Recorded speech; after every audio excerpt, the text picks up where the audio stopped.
जैन साथियों, यदि UP TET 2026 की आप तैयारी कर रहे हैं और पेपर 2 में आपने एसएसटी लिया है तो ये वीडियो आपके लिए है। साथियों, हम लोग इसमें उन 60 प्रश्नों को कर रहे हैं जो एसएसटी यानी सामाजिक अध्ययन में पेपर 2 में पूछे जाते हैं। अभी तक हम लोगों ने 273 क्वेश्चन कंप्लीट कर लिया है डिटेल के साथ। जो आज हम कर रहे हैं 274 नंबर प्रश्न से शुरू कर रहे हैं 274 से। ये हमारा वीडियो का सीरीज नंबर 24 है यानी 24 है। अभी तक हम लोगों ने 23 वीडियो कंप्लीट कर लिया है। यदि आपने नहीं देखा है तो प्लेलिस्ट में है, जाइए प्लेलिस्ट से जाकर के आप चैनल पे विजिट करके देख सकते हैं। तो नमस्कार, मेरा नाम विवेक पांडे है और आप देख रहे हैं टुडे एग्जाम स्टडी का यूट्यूब प्लेटफॉर्म। साथियों, ये जो सीरीज हम लोग का चल रहा है लगभग 500 के आसपास प्रश्न हैं। जैसे ही कंप्लीट होंगे और मेरा प्रयास है कि ये जल्दी कंप्लीट हो चुकी। साथियों, थोड़ा सा अभी 2 दिन आपका क्लास नहीं हो पाया, कारण है आप सभी जानते हैं अभी भारत सरकार का 2026-27 जनगणना कार्यक्रम चल रहा है। जनगणना की वजह से साथियों काफ़ी लेट हो जा रहा है, कंटेंट आपके लिए नहीं बना पा रहे हैं, वीडियो रिकॉर्ड नहीं हो पा रहा है, थोड़ी सी परेशानी है। उसी व्यस्तता में कोशिश कर रहे हैं कि हम आपके लिए प्रयास कर रहे हैं कि एक आध क्लास ले लें। चलिए बिना किसी देरी के क्लास शुरू करते हैं। साथियों, पहला प्रश्न ये है कि गिफिन वस्तुएं जो होती हैं अर्थशास्त्र के किस सामान्य नियम का अपवाद मानी जाती हैं। जो गिफिन वस्तुएं हैं, सबसे पहली बात तो आप ये जान लीजिए गिफिन वस्तुएं होती क्या हैं। तो साथियों, गिफिन वस्तुएं वो वस्तुएं होती हैं जिन्हें अर्थशास्त्र के भाषा में लो क्वालिटी या घटिया वस्तुओं को कहा जाता है गिफिन वस्तुएं। तो साथियों, ये मांग के नियम पे आधारित है। विकल्प बी आपका सही हो जाता है। ध्यान से समझिए, देखिए होता क्या है, सामान्य नियम यह है कि कीमत जब भी बढ़ता है तो मांग कम हो जाती है, ठीक है ना। जब भी किसी वस्तु का कीमत बढ़ता है तो मांग कम होती है। लेकिन गिफिन वस्तुएं जो कि घटिया वस्तुएं मानी जाती हैं ऐसी होती हैं जिनकी कीमत बढ़ने पर लोग उनको उपभोग करते हैं। है क्या साथियों, अर्थशास्त्र का नियम ये कह रहा है कि जब भी कीमत बढ़ती है तो मांग घट जाता है। किसी भी वस्तु का जब मूल्य बढ़ता है तो डिमांड कम हो जाता है, ठीक है ना। लेकिन जो गिफिन वस्तुएं होती हैं उनका फिर मांग बढ़ जाता है। क्यों? क्योंकि वो लो क्वालिटी की वस्तुएं हैं, उनका दाम कम है, इसलिए उनका डिमांड बढ़ जाता है, ठीक है ना। इनकी कीमत बढ़ने पर लोग इनका उपभोग करते हैं, किनका? गिफिन वस्तुओं का, ठीक है। क्योंकि लोगों के पास अब उन वस्तुओं के उपभोग करने के अलावा दूसरा कोई विकल्प नहीं होता है, क्योंकि बाकी वस्तुओं का तो रेट हाई है। अच्छा, अगर हम बात करें गिफिन वस्तुओं को तो साथियों इसका विचार रॉबर्ट गिफिन ने दिया था, ये ध्यान रखिएगा। गिफिन वस्तुओं का विचार किसने दिया था? रॉबर्ट गिफिन ने दिया था। साथियों, मक्का या मोटा अनाज अक्सर गिफिन वस्तुओं की श्रेणी में आ जाता है। जब गरीब परिवार की आय बहुत कम होती है और हाई रेट वाले वस्तुओं को नहीं खरीद पाते हैं, रेट बढ़ जाता है, तो उस स्थिति में जो मध्यम वर्गीय परिवार है वो गिफिन वस्तुओं का उपयोग करते हैं। यह रॉबर्ट गिफिन का सिद्धांत है, विचार है। अगला प्रश्न आपके सामने है कि सिंधु घाटी सभ्यता के किस स्थल से एक साथ 2 फसलें उगाए जाने के साक्ष्य मिले हैं। मेरे भाई, बहुत बेहतरीन प्रश्न है और प्रश्न ये कह रहा है 275 कि सिंधु घाटी सभ्यता का वो कौन सा स्थल है जहां से 2 फसल को एक साथ उगाए जाने के साक्ष्य मिले हैं। क्या वह लोथल है, कालीबंगा है, बनावली है, रंगपुर है? बताइए। देखिए मेरे भाई, सिंधु घाटी सभ्यता का एक स्थल है, नाम है कालीबंगा। कालीबंगा में 2 फसल को एक साथ उगाए जाने के साक्ष्य मिले हैं, तो विकल्प बी आपका सही है। मेरे भाई देखिए, है क्या कि राजस्थान के कालीबंगा में, सबसे पहली बात तो आप ये समझिए कालीबंगा कहाँ है मेरे भाई, तो है राजस्थान में। और लोथल कहाँ है? जो आपके सिंधु घाटी सभ्यता का लोथल है वो कहाँ है?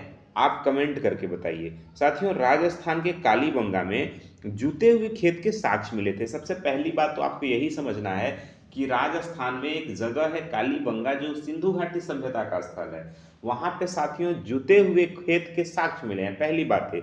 दूसरी बात है कि वहां पे 2 फसलों के एक साथ उगाए जाने के साक्ष्य मिले हैं। कैसे? वहां पे देखा गया कि जो लाइनें हैं, जोते हुए खेत की जो लाइनें हैं वो आड़ी तिरछी हैं। आड़ी तिरछी रेखा होने से पता चलता है कि यहाँ एक ही समय में 2 अलग अलग फसल उगाए जाते थे, जैसे कि चना और सरसों, ठीक है ना। यह उनकी उन्नत कृषि तकनीक को दर्शाता है, ठीक है। सिंधु घाटी सभ्यता के लोगों का। साथियों कुछ और महत्वपूर्ण फैक्ट है, चलिए देखिए, कालीबंगा की जैसे मैंने चर्चा की उससे रिलेटेड कुछ फैक्ट भी है, आपको जान लीजिए।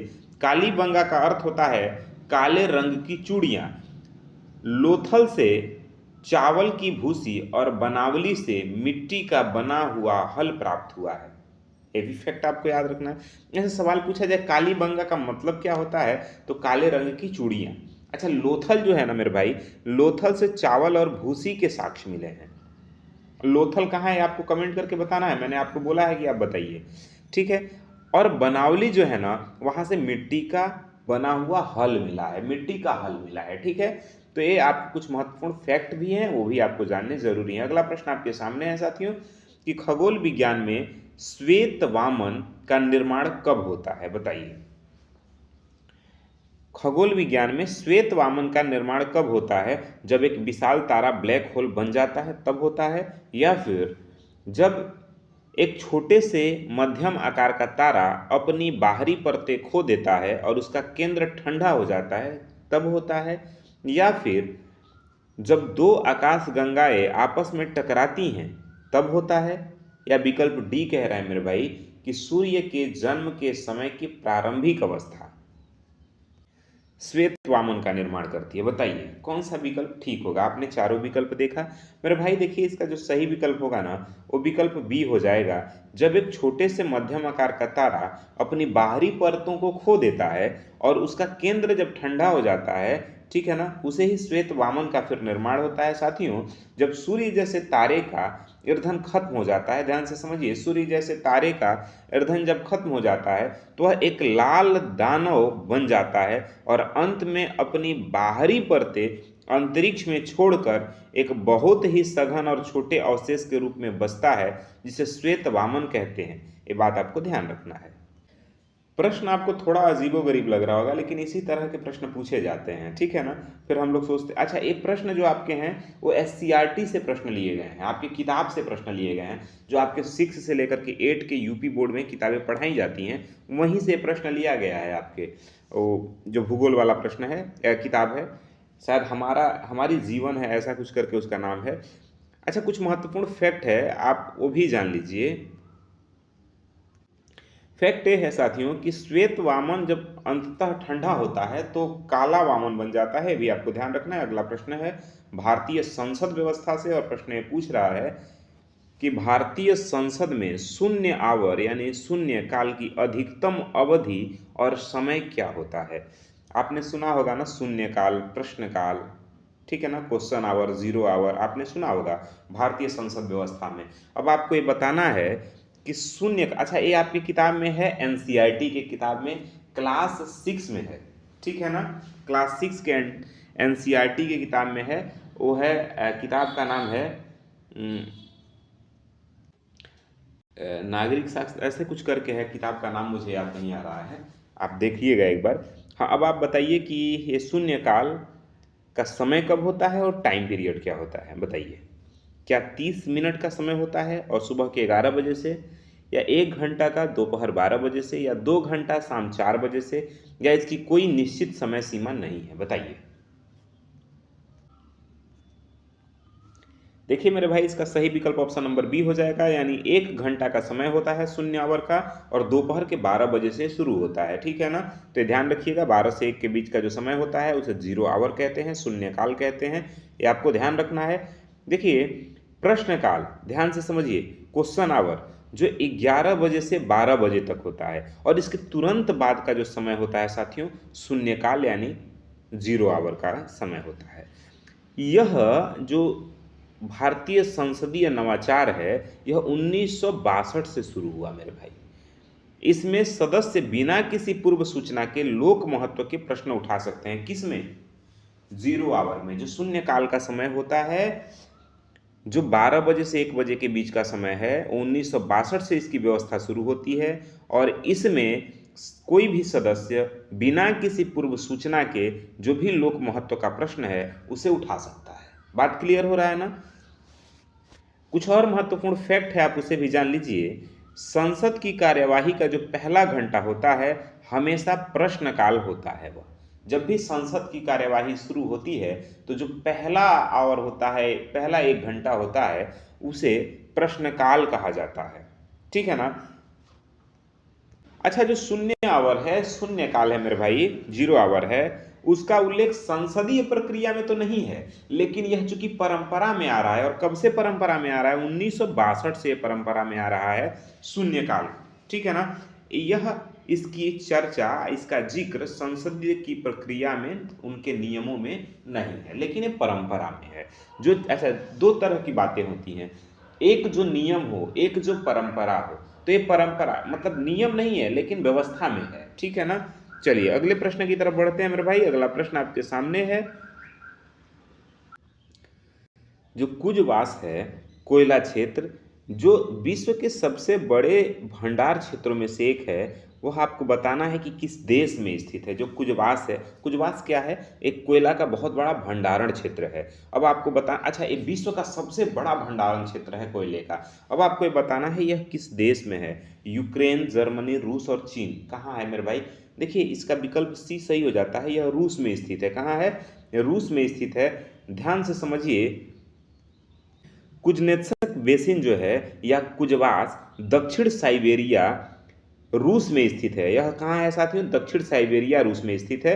यह उत्तम श्रेणी के कोयले के लिए प्रसिद्ध है और यहाँ बड़े पैमाने पर लोहा इस्पात उद्योग विकसित है। मेरे भाई कुछ और भी महत्वपूर्ण फैक्ट है, आप उसे भी जान लीजिए। बात करें डोनेट्स्क की, तो यूक्रेन का प्रसिद्ध कोयला क्षेत्र है। अच्छा, इसे डोनबास भी कहते हैं। यह यूक्रेन का सबसे प्रसिद्ध कोयला क्षेत्र है, ध्यान रखिएगा। अच्छा, अगर बात करें हम रूहर की, तो जर्मनी का प्रसिद्ध कोयला और औद्योगिक क्षेत्र है। ठीक है ना।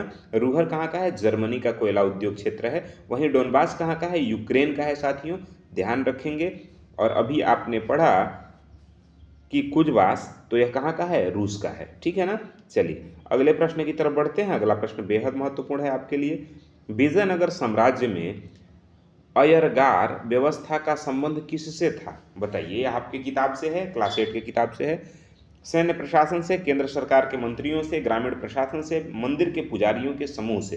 मेरे भाई विकल्प सी सही हो जाता है, ग्रामीण प्रशासन से संबंधित था, अयरगार जिसे कहा जाता था। ध्यान से समझिए, विजयनगर में प्रत्येक गांव को एक स्वतंत्र इकाई के रूप में प्रशासित किया जाता था। गांव के प्रशासन के लिए 12 अधिकारियों का एक समूह नियुक्त किया जाता था, जिन्हें सामूहिक रूप से अयरगार कहा जाता था। ये पद अनुवांशिक होते थे, ये भी आपको ध्यान रखना है। अयरगार का पद क्या होता था, अनुवांशिक होता था साथियों। अगर वहीं हम बात करें नयन कर व्यवस्था, तो यह विजयनगर की सैन्य व्यवस्था थी, जहां सेनापतियों को अमरम यानी भूमि दी जाती थी। भूमि को अमरम कहा जाता था। ठीक है ना, जिसे अयनकर व्यवस्था कहा जाता था। वहीं विजयनगर की मुद्रा को पगोडा कहा जाता था। एग्जाम में पूछा गया प्रश्न भी है कि पगोडा कहाँ का मुद्रा हुआ करता था, तो ये विजयनगर साम्राज्य का। ठीक है ना। अगले प्रश्न की तरफ बढ़ते हैं। अगला प्रश्न बेहद महत्वपूर्ण आपके सामने है। प्रश्न है साथियों कि संविधान के किस सिद्धांत के अनुसार कोई कानून अपनी बाहरी दिखावट में वैध हो सकता है, लेकिन अपनी वास्तविक उद्देश्य में वह असंवैधानिक हो सकता है, बताइए। संविधान के किस सिद्धांत के अनुसार कोई कानून अपनी बाहरी दिखावट में वैध हो सकता है, लेकिन वास्तविक उद्देश्य में वह असंवैधानिक हो सकता है। इस तरह के बड़े बड़े प्रश्न पूछे जाते हैं। प्रश्न तो समझ में नहीं आता है एग्जाम में, लेकिन जैसे ही आप उसका ऑप्शन पढ़ेंगे धीरे धीरे आपको समझ में आने लगेगा। कह रहा है आच्छादन का सिद्धांत है, यह छद्म विधान का सिद्धांत है, यह पृथक्करणीयता का सिद्धांत है, या फिर यह सार तत्व का सिद्धांत है। देखिए मेरे भाई, इसका विकल्प बी सही हो जाएगा। यह छद्म विधान का सिद्धांत है क्या, इसको बहुत ध्यान से समझिए। इसमें इसे सरल भाषा में रंगीन विधान भी कहते हैं। इसका अर्थ है कि विधायिका वह काम प्रत्यक्ष रूप से नहीं कर सकती जिसे वह अप्रत्यक्ष रूप से करने की कोशिश कर रही है। यदि कोई कानून ऊपर से सही दिखे लेकिन अंदर से शक्ति का दुरुपयोग करे, तो कोर्ट उसे रद्द कर सकता है। यानी विधायिका वह काम प्रत्यक्ष रूप से नहीं कर सकती जिसे अप्रत्यक्ष रूप से करने की कोशिश कर रही है। कहने का अर्थ यह है कि विधायिका ऐसा कोई भी नियम नहीं बना सकती, अपने शक्ति का दुरुपयोग नहीं कर सकती जो ऊपर से तो लगे ठीक है, लेकिन उसका वास्तविक मतलब जमीनी स्तर पे उसका नुकसान हो रहा हो, तो ऐसी व्यवस्था कोर्ट उसे रद्द कर सकती है। ये ध्यान रखना है। कुछ महत्वपूर्ण फैक्ट है उसे आप जान लीजिए। आच्छादन का सिद्धांत ये कहता है कि उन कानूनों पर लागू होता है, आच्छादन का सिद्धांत उन कानूनों पर लागू होता है जो संविधान बनने से पहले के थे और मौलिक अधिकारों से टकराते हैं। आच्छादन का सिद्धांत क्या कहता है कि जो कानून संविधान बनने से पहले के थे लेकिन वो मौलिक अधिकारों का हनन कर रहे हैं, उनसे टकरा रहे हैं, तो उसे आच्छादन का सिद्धांत कहते हैं। ठीक है ना, तो ये आपको ध्यान रखना है। चलिए अगला प्रश्न है, बताइए। अगला प्रश्न आपके सामने है और प्रश्न ये है, मौर्य प्रशासन में एग्रोनोमई नामक अधिकारी का मुख्य कार्य क्या था। मौर्य प्रशासन की बात हो रही है और इसमें आपको बताना है एग्रोनोमई नामक एक अधिकारी होता था, उसका मुख्य कार्य क्या होता था। क्या राजकीय खजाने की सुरक्षा करना उसका कार्य होता था, मार्ग निर्माण और भूमि मापन की देखरेख करना, या फिर नगर की सफाई व्यवस्था का प्रबंधन करना, गुप्तचरों के जाल का नेतृत्व करना। तो मेरे भाई इसका जो सही विकल्प है ऑप्शन नंबर बी हो जाएगा, यानी मार्ग निर्माण और भूमि मापन की देखरेख करने वाले को एग्रोनोमई कहा जाता था मौर्य प्रशासन व्यवस्था में। साथियों, यूनानी इतिहासकार हुए मेगास्थनीज, आप सभी जानते हैं मेगास्थनीज जब भारत आए थे मौर्य काल में, तो उन्होंने यानी मेगास्थनीज के अनुसार एग्रोनोमई मौर्य काल का एक महत्वपूर्ण जिला स्तर का अधिकारी था। इसका मुख्य कार्य होता था मेरे भाई सड़कों का निर्माण करवाना और नदियों का निरीक्षण करना और सिंचाई के लिए नहरों की व्यवस्था करना, नहरों तथा भूमि मापन का प्रबंधन करना। ठीक है ना। अच्छा, कुछ और भी महत्वपूर्ण फैक्ट है, आप उसे भी जान लीजिए। एस्ट्रोनोमई यह नगर प्रशासन का अधिकारी होता था। ठीक है ना, कौन? एस्ट्रोनोमई। वहीं अध्यक्ष की बात करें मेरे भाई, तो मौर्य काल में विभिन्न विभागों के प्रमुखों को अध्यक्ष कहा जाता था, जैसे पंड्याध्यक्ष, लक्षणाध्यक्ष। ठीक है ना, इस तरह से नाम हुआ करते थे जो प्रमुख विभागों के अध्यक्ष होते थे, मेन होते थे। सभी विभागों के प्रमुख अधिकारी को अध्यक्ष कहा जाता था। ठीक है ना। अगला प्रश्न आपके सामने है। प्रश्न ये है कि पृथ्वी के वायुमंडल में आयन मंडल की उपस्थिति का सबसे मुख्य लाभ क्या है। पृथ्वी का जो वायुमंडल है, देखिए जो पृथ्वी है उसके ऊपर वायुमंडल का एक परत है, एक लेयर है हर मंडल का। अब सवाल ये है कि आयन मंडल की उपस्थिति का सबसे मुख्य लाभ क्या है वायुमंडल में, पृथ्वी के वायुमंडल में। क्या यह हानिकारक परावैंगनिक किरणों को सोख लेता है, विकल्प ए कह रहा है। बी कह रहा है कि यह रेडियो तरंगों को पृथ्वी पर वापस परिवर्तित कर संचार सुलभ बनाता है। सी कह रहा है कि यहाँ सभी प्रकार की मौसम की घटनाएं घटित होती हैं। और डी कह रहा है यह बादलों के निर्माण में सहायता करता है। अब आपको ये बताना है कि आयन मंडल का इस वायुमंडल में पृथ्वी पर रहने का क्या लाभ है। तो ध्यान से समझिए मेरे भाई, इसका सही जो जवाब होगा विकल्प बी हो जाएगा, यानी जो आयन मंडल होता है यह रेडियो तरंगों को पृथ्वी पर वापस परिवर्तित कर संचार सुलभ बनाता है, यानी यह रेडियो तरंगों को पृथ्वी पर वापस परावर्तित कर देता है जैसे संचार सुलभ हो सके। साथियों, यह घटना आयन मंडल में ही घटित होती है और यह जो आयन मंडल है यह मध्य मंडल के ऊपर 80 से 400 किलोमीटर की ऊंचाई तक है। ठीक है ना। सबसे निचले परत को, पृथ्वी के सबसे फर्स्ट लेयर को हम कहते हैं क्षोभ मंडल, फिर उसके बाद समताप मंडल, फिर मध्य मंडल, फिर आयन मंडल। और आयन मंडल जो है ना मेरे भाई, यह 80 किलोमीटर से लेकर के 400 किलोमीटर की ऊंचाई तक है। यहाँ सौर विकिरण के कारण गैसों के अणु आयनित हो जाते हैं और आयनित कण पृथ्वी से भेजी गई रेडियो तरंगों को वापस परावर्तित कर देते हैं, जिससे होता क्या है, रेडियो, टीवी और वायरलेस संचार संभव हो पाता है। जैसे हम फ़ोन से बात कर रहे हैं, रेडियो जो हम सुनते हैं, टीवी जो हम देखते हैं, जो भी वायरलेस चीज़ें हैं, जो भी वायरलेस संचार का माध्यम है, वह संभव होता है इन्हीं रेडियो तरंगों के परावर्तित होने से। और यह घटनाएं आयन मंडल में घटित होती है मेरे भाई, जो मध्य मंडल के ऊपर है, 80 किलोमीटर से लेकर के 400 किलोमीटर की दूरी तक है मेरे भाई, ये आपको ध्यान रखना है। आइए कुछ महत्वपूर्ण फैक्ट है, आप उसे भी जान लीजिए। औरोरा, औरोरा क्या है मेरे भाई? तो औरोरा उत्तरी और दक्षिणी ध्रुवीय प्रकाश की घटनाएं इसी मंडल में दिखाई देती हैं। औरोरा की जो घटनाएं होती हैं इसी मंडल में होती हैं, यानी आयन मंडल में होती है मेरे भाई। ये भी आपको ध्यान रखना है कि जो ओजोन परत है वह समताप मंडल में पाई जाती है, ठीक है ना। कई बार एग्जाम में पूछा गया प्रश्न है, यूपी टेट का बहुत इंपॉर्टेंट और फेवरेट टॉपिक है साथियों, ओजोन परत, ओजोन लेयर। मेरे भाई ओजोन लेयर जो है, ओजोन परत जो है वो समताप मंडल में है। ओजोन परत का कार्य क्या होता है? यह सूर्य से आने वाले हानिकारक गैस जैसे परावैंगनिक किरणों को अवशोषित कर लेता है, रोक लेता है, पृथ्वी तक पहुंचने नहीं देता है। अच्छा, अगर ऐसा ना हो तो क्या होगा? अगर ऐसा ना हो मेरे भाई तो बहुत सारे स्किन डिजीज हो जाएंगे, बहुत सारे चर्म रोग हो जाएंगे, कैंसर संबंधित बीमारियां होंगी परावैंगनिक किरणों को पृथ्वी तक आने पे। अभी क्या है, ओजोन लेयर में एक छिद्र देखा गया है। अब आप कमेंट करके ये बताइए कि ओजोन लेयर में सबसे पहले छिद्र कहाँ देखा गया, ठीक है ना। चलिए अगले प्रश्न की तरफ बढ़ते हैं। अगला प्रश्न आपके सामने है। सवाल यह है कि संविधान के किस रीट का शाब्दिक अर्थ होता है कि हम आदेश देते हैं, ठीक है ना। क्या वह बंदी प्रत्यक्षीकरण है, परमादेश है, प्रतिषेध है या अधिकार परीक्षा है? तो मेरे भाई इसका मतलब है परमादेश। हम आदेश देते हैं, इसे परमादेश एक प्रकार का रीट होता है। ये है क्या?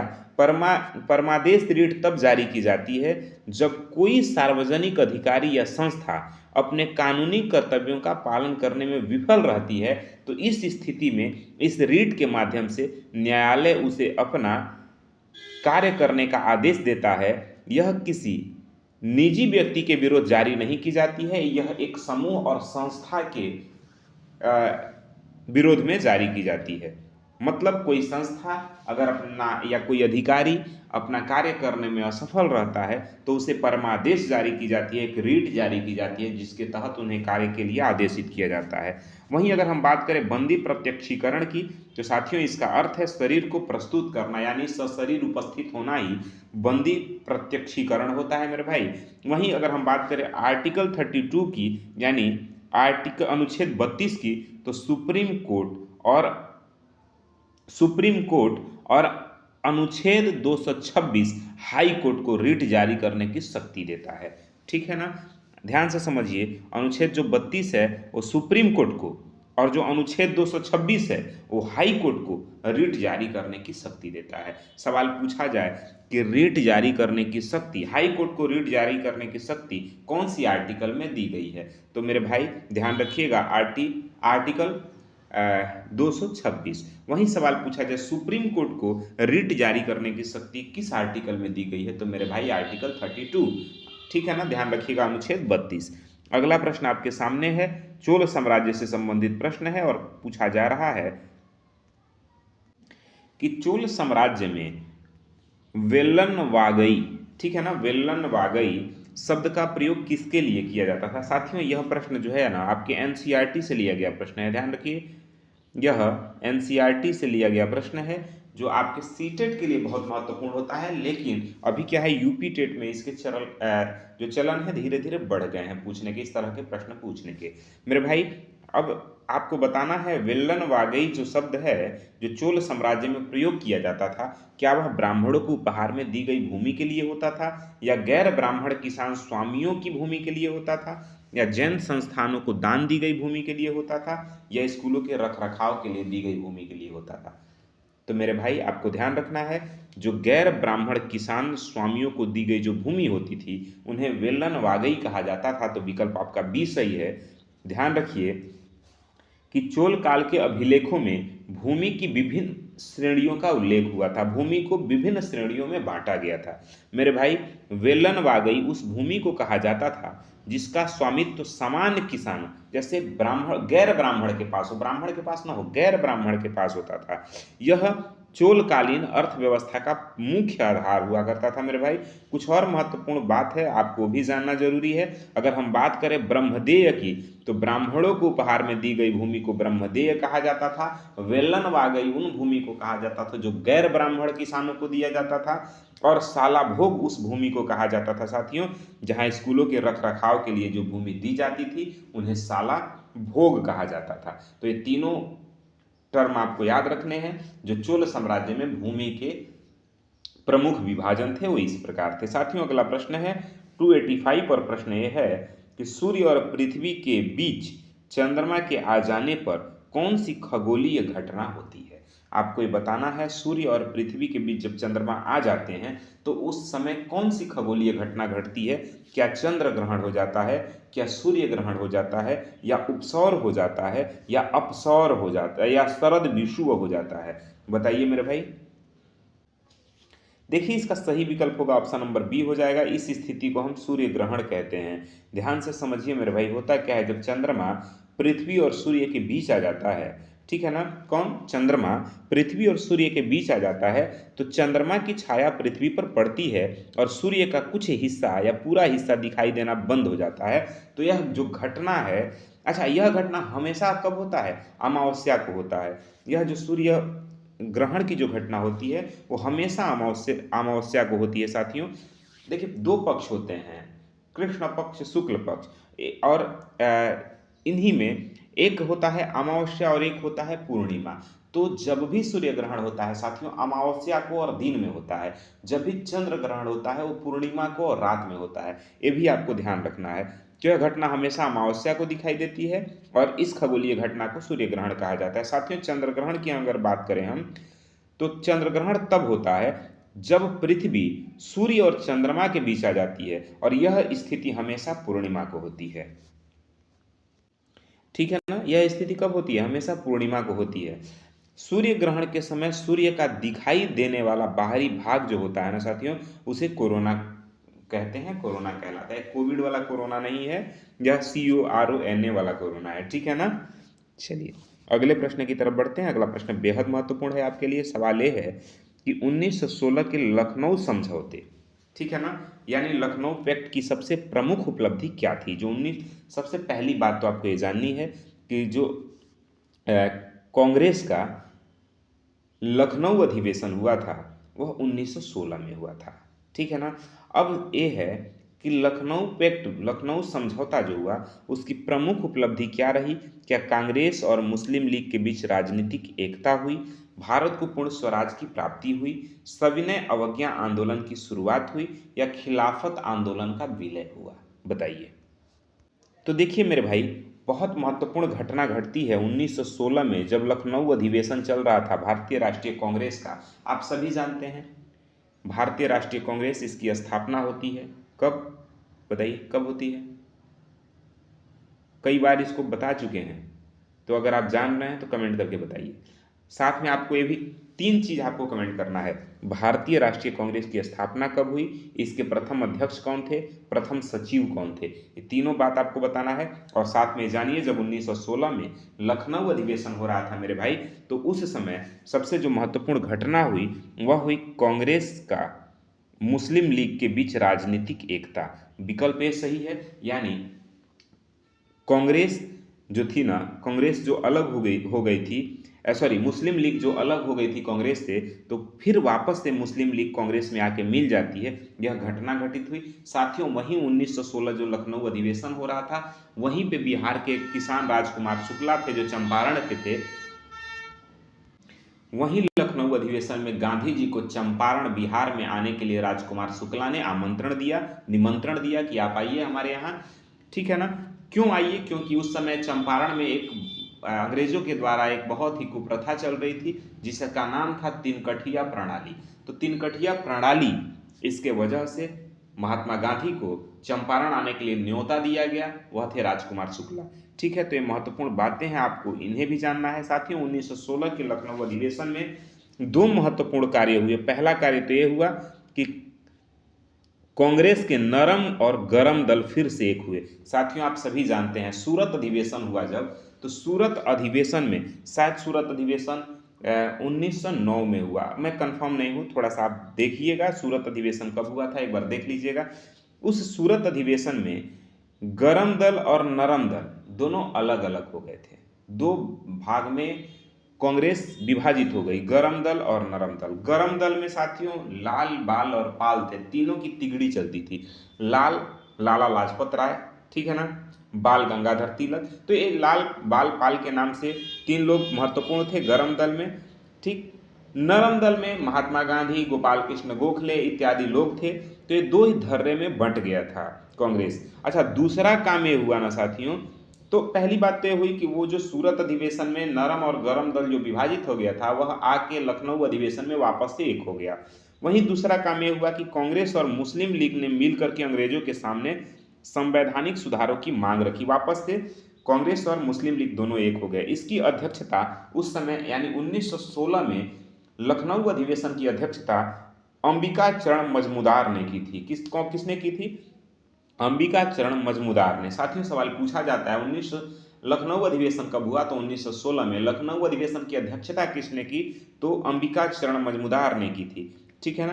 तो ये बातें आपको ध्यान रखना है, कुछ महत्वपूर्ण फैक्ट है, आप वो भी जान लीजिए। साथियों बाल गंगाधर तिलक की अगर हम बात कर रहे हैं गरम दल में, तो बाल गंगाधर तिलक और एनी बेसेंट, इन दोनों ने इस समझौते को कराने में मुख्य भूमिका निभाई थी, ये भी आपको ध्यान रखना है। इसी अधिवेशन में राजकुमार शुक्ल ने गांधी जी से मुलाकात कर उन्हें चंपारण आने के लिए निमंत्रण दिया था। मेरे भाई आपको ये भी ध्यान रखना है। और चंपारण में पहला जो आंदोलन हुआ महात्मा गांधी का, वो सार्वजनिक पहला सफल आंदोलन था महात्मा गांधी के लिए भारत में, ठीक है ना। अगला प्रश्न आपके सामने है, डीपीएसपी से प्रश्न है और पूछा जा रहा है कि राज्य के नीति निदेशक तत्व जैसे डीपीएसपी के अंतर्गत अनुच्छेद 44 का संबंध किससे है? साथियों आपको ये बताना है कि डीपीएसपी यानी जो राज्य के नीति निदेशक तत्व हैं, उसमें जो आर्टिकल 44 है उसका संबंध किससे है? क्या ग्राम पंचायतों के संगठन से, समान नागरिक संहिता से यानी यूसीसी से, कृषि और पशुपालन के संगठन से, कार्यपालिका से न्यायपालिका के पृथक्करण से? तो देखिए मेरे भाई, जो आर्टिकल 44 है डीपीएसपी में, उसमें समान नागरिक संहिता यानी यूसीसी से संबंधित बातें की गई है। आर्टिकल 44 साथियों अनुच्छेद 44 राज्य को यह निर्देश देता है कि वह पूरे भारत के क्षेत्र में नागरिकों के लिए एक समान नागरिक संहिता लागू करने का प्रयास करेगा। इसका अर्थ है हुआ विवाह, तलाक और उत्तराधिकारी जैसे कानून सभी धर्मों के लिए एक समान होंगे। साथियों चाहे वो विवाह हो या तलाक हो या उत्तराधिकार का मामला हो, हर एक व्यक्ति के लिए, हर एक धर्म के लिए, हर एक जाति के लिए एक व्यवस्था हो, यह है यूसीसी, ठीक है ना। बात समझ में आ रहा है? समान नागरिक संहिता। अच्छा, कुछ महत्वपूर्ण फैक्ट है वो भी जान लीजिए। अगर हम बात करें आर्टिकल 40 की, तो यह ग्राम पंचायतों के गठन से संबंधित है डीपीएसपी में। वहीं डीपीएसपी में आर्टिकल 50 की अगर हम बात करें तो यह कार्यपालिका और न्यायपालिका के पृथक्करण से संबंधित है, तो ये भी आपको ध्यान रखना है। अगला प्रश्न है आपके सामने, उत्तर प्रदेश के किस क्षेत्र को हम गेहूं का टोकरी कहते हैं यानी गेहूं का कटोरा कहा जाता है? बताइए। क्या वह बुंदेलखंड का पठार है, गंगा और घाघरा का दोआब क्षेत्र है, तराई का दलदली क्षेत्र है, या विंध्याचल की पहाड़ियां हैं? किसको हम गेहूं की टोकरी कहते हैं उत्तर प्रदेश में? तो साथियों हम गंगा और घाघरा का जो दोआब क्षेत्र है उसको गेहूं का टोकरी उत्तर प्रदेश में कहा जाता है। तो विकल्प बी आपका सही है, ध्यान रखेंगे। देखिए मेरे भाई, उत्तर प्रदेश का पश्चिमी और मध्य भाग जो है ना, उत्तर प्रदेश का पश्चिमी और मध्य भाग विशेष रूप से गंगा घाघरा और गंगा यमुना दोआब की जलोढ़ मिट्टी गेहूं की खेती के लिए अत्यंत उपयुक्त है। साथियों पंजाब के बाद उत्तर प्रदेश भारत का सबसे बड़ा गेहूं उत्पादक राज्य है, आपको ध्यान रखना है। भारत में गेहूं उत्पादक का सबसे बड़ा राज्य जो है वो है पंजाब। दूसरे नंबर पे उत्तर प्रदेश। उत्तर प्रदेश में जो क्षेत्र है विशेष करके गंगा घाघरा और गंगा यमुना का जो दोआब क्षेत्र है, जो जलोढ़ मिट्टी है, वो गेहूं के लिए उपयुक्त है। साथियों किस प्रकार की मिट्टी गेहूं के लिए सबसे उपयुक्त होती है? तो जो दोआब क्षेत्र की जलोढ़ मिट्टी है वह गेहूं के लिए सबसे उपयुक्त होती है। कुछ और भी महत्वपूर्ण फैक्ट है, आप वो भी जान लीजिए। अगर हम बात करें सिर्फ उत्तर प्रदेश में सबसे अधिक गेहूं कहाँ होता है, तो उत्तर प्रदेश में सर्वाधिक गेहूं का उत्पादन जो होता है साथियों गोरखपुर और उसके आसपास के जिलों में भी होता है। ठीक है। अच्छा, अगर हम बात करें गेहूं उत्पादन की कि यह किस प्रकार की फसल है, तो साथियों गेहूं एक रबी की फसल है। गेहूं रबी फसल है। ठीक है ना। आप सभी जानते हैं रबी, खरीफ और जायद ये फसलों के प्रकार हैं। साथियों रबी जो है वो रबि की जो फसल है वो गेहूं है। गेहूं रबी की फसल है। साथियों आपको बताना है जायद, जो जायद है ना, रबी, खरीफ और जायद, तो जायद के अंतर्गत कौन कौन सी प्रमुख फसलें आती हैं, कौन कौन से फसल आते हैं, आपको बताना है जायद के अंतर्गत। रबी, खरीफ, जायद होता है ना, तो आपके जायद के अंतर्गत बताने हैं। साथियों जो गेहूं की फसल है जिसे ठंडी जलवायु की आवश्यकता होती है, ये ध्यान रखना है, सवाल पूछा जाएगा कि गेहूं किस प्रकार की फसल है, तो रबी की फसल है। गेहूं के लिए कैसी जलवायु चाहिए, तो ठंडी जलवायु चाहिए। गेहूं के लिए कैसी मिट्टी चाहिए, तो जलोढ़ मिट्टी चाहिए। ये आपको ध्यान रखना है। उत्तर प्रदेश में सर्वाधिक गेहूं कहाँ रिकॉर्ड किया गया है, तो गोरखपुर में। भारत में सबसे अधिक गेहूं कहाँ होता है, तो पंजाब में। उत्तर प्रदेश भारत का गेहूं उत्पादन में कौन सा स्थान है, तो दूसरा स्थान है। ये सभी फैक्ट आपको ध्यान रखने हैं। ठीक है ना। अगला प्रश्न है, प्रश्न यह है कि पनामा नहर किन दो महासागरों को आपस में जोड़ता है। बताइए जो पनामा नहर है साथियों किन दो महासागरों को आपस में जोड़ती है। भूमध्य सागर को लाल सागर से, अटलांटिक महासागर और प्रशांत महासागर आपस में जुड़ते हैं, या फिर हिंद महासागर और प्रशांत महासागर, आर्कटिक महासागर और अटलांटिक महासागर। तो मेरे भाई अगर बात करें पनामा नहर की, तो विकल्प बी सही हो जाता है। अटलांटिक महासागर को प्रशांत महासागर से जोड़ता है कौन, पनामा नहर। ध्यान रखिएगा साथियों, पनामा नहर उत्तरी अमेरिका और दक्षिणी अमेरिका के बीच एक कृत्रिम नहर है। ठीक है ना। देखिए कृत्रिम नहर और प्राकृतिक नहर दोनों में अलग अलग चीजें हैं। कृत्रिम नहर जिसे मानव द्वारा निर्मित किया जाए, तैयार किया जाए। ठीक है ना। तो जो पनामा नहर है उत्तरी अमेरिका और दक्षिणी अमेरिका के बीच स्थित एक कृत्रिम जलमार्ग है। इसके निर्माण से जहाजों को दक्षिण अमेरिका का पूरा चक्कर यानी केप हॉर्न नहीं लगाना पड़ता है। यानी अब इस नहर के बनने से जहाजों को दक्षिणी अमेरिका का पूरा चक्कर नहीं लगाना पड़ता, जिससे हजारों किमी की दूरी घट जाती है, कम हो जाती है, हजारों किलोमीटर कम हो जाते हैं। केप हॉर्न जाना नहीं पड़ता, केप हॉर्न का आप चक्कर लगाना नहीं पड़ता। ठीक है ना। और भी कुछ महत्वपूर्ण फैक्ट है वो जान लीजिए। बात करें अगर स्वेज नहर की, तो साथियों जो स्वेज नहर है वो भूमध्य सागर और लाल सागर को जोड़ती है। भूमध्य सागर को लाल सागर से जोड़ती है स्वेज नहर। पनामा नहर में लॉक सिस्टम का प्रयोग किया गया है क्योंकि दोनों ओर समुद्र का स्तर अलग अलग है। ठीक है ना। लॉक सिस्टम का प्रयोग किया गया है पनामा नहर में। क्यों ऐसा किया गया है, क्योंकि दोनों ओर समुद्र का स्तर अलग अलग है। ये आपको ध्यान रखना है। साथियों आज का ये अंतिम प्रश्न है। प्रश्न ये है कि मिश्रित खेती की सबसे सही परिभाषा क्या है। जो मिश्रित खेती है, मिक्स फार्मिंग, उसका सबसे सही परिभाषा क्या है। एक ही खेत में दो या दो से अधिक फसलों को उगाना मिश्रित खेती है, या फसलों के उत्पादन के साथ साथ पशुपालन भी करना ये मिश्रित खेती है, या रासायनिक खाद और जैविक खाद का एक साथ प्रयोग करना मिश्रित खेती है, या फिर साल में 3 अलग अलग फसल लेना ये मिश्रित खेती है। बताइए मेरे भाई ध्यान रखिएगा। बात अगर हम करें मिश्रित खेती की, तो विकल्प बी सही हो जाता है। फसलों के उत्पादन के साथ साथ पशुपालन भी करना यह मिश्रित खेती कहलाता है। तो यह विकल्प बी सही हो जाता है। अक्सर छात्र इसे मिक्स क्रॉपिंग समझ लेते हैं, लेकिन मिश्रित खेती का अर्थ है, बहुत ध्यान से समझिए, मिश्रित खेती का मतलब ये नहीं है कि गेहूं के साथ सरसों को बोना या गेहूं के साथ आप राई बो देते हैं तो मिश्रित खेती। ये मिश्रित खेती नहीं है मेरे भाई। मिश्रित खेती का मतलब होता है कि खेती के साथ पशुपालन जैसे गाय, भैंस, बकरी इनका पालन करना, ताकि किसान की आय के स्रोत बढ़ सकें और खेती का जोखिम कम हो, खेती का जोखिम कम हो जाए। तो मेरे भाई इसी को हम मिश्रित खेती कहते हैं। ध्यान से समझिए, ध्यान रखिए।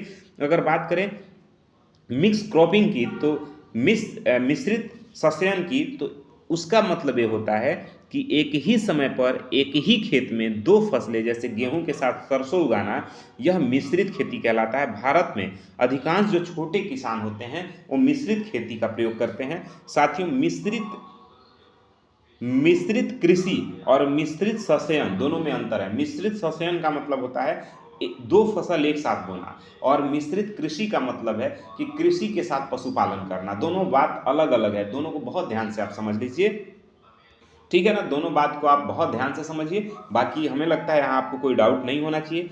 बाकी ये मेरा प्रयास कैसा लगा, ये वीडियो आपको कैसा लगा, चैनल पे नए विजिट कर रहे हैं तो सब्सक्राइब करिएगा, चैनल पे वीडियो पसंद आए तो लाइक शेयर करिए, अपने दोस्तों के साथ भी इसे साझा करिए। साथियों मिलते हैं अगले वीडियो में अगले क्लास के साथ, तब तक के लिए जय हिंद।